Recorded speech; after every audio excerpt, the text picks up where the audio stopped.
Brain Gained is sponsored by Sweeney Chevrolet Buick GMC, the Mahoning Valley Manufacturers Coalition, and the Moransky Companies. My father started this company 19 years ago, so I was 11, 12 years old when I started working here, pushing a broom and beginning to run the machines.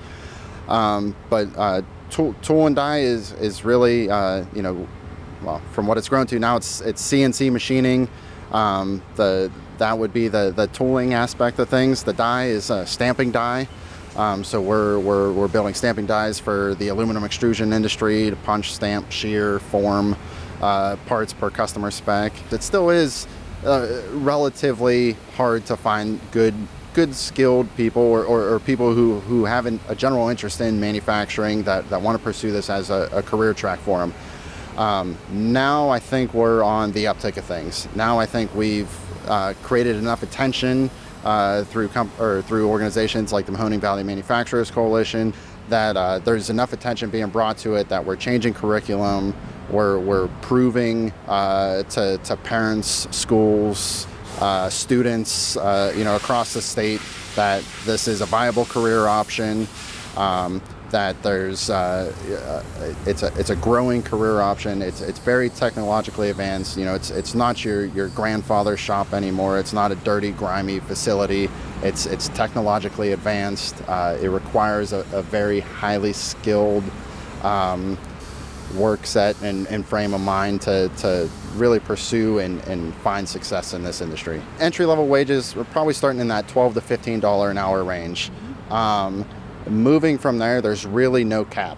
But take, for instance, an apprenticeship program. So a 3 to 4 year apprenticeship program could literally double your wages and put you in the $20, $25 an hour range.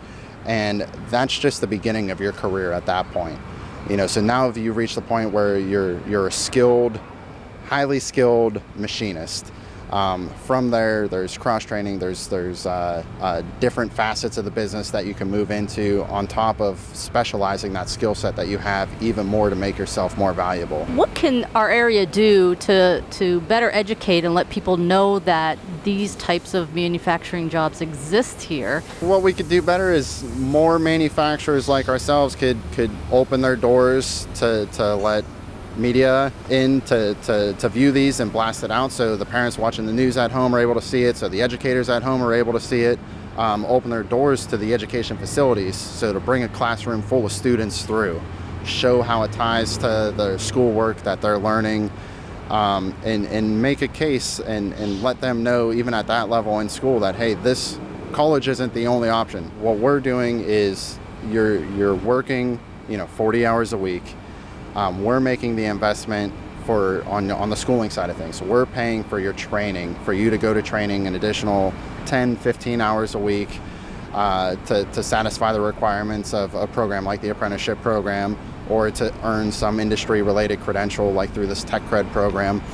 And through that, the company is bearing all the costs. We're investing in your future to hopefully retain you as a higher skilled employee to fill some niche or void that we have. Young talent staying here versus leaving, it retains what you know about this area. This area has always been an industry heavy, a manufacturing heavy area. Keeping that in this area lets you know what it used to be and what you could help transform it into. You drive through downtown and it's not the same downtown when I was a kid. You have areas like Mill Creek Park getting cleaner, more beautiful. You see all the suburbs being built up and being more commercialized, industrialized, with not only the advancements in technology, but companies who started at the ground level and are now growing like ours. Brain Gained is sponsored by Sweeney Chevrolet Buick GMC, the Mahoning Valley Manufacturers Coalition, and the Moransky Companies.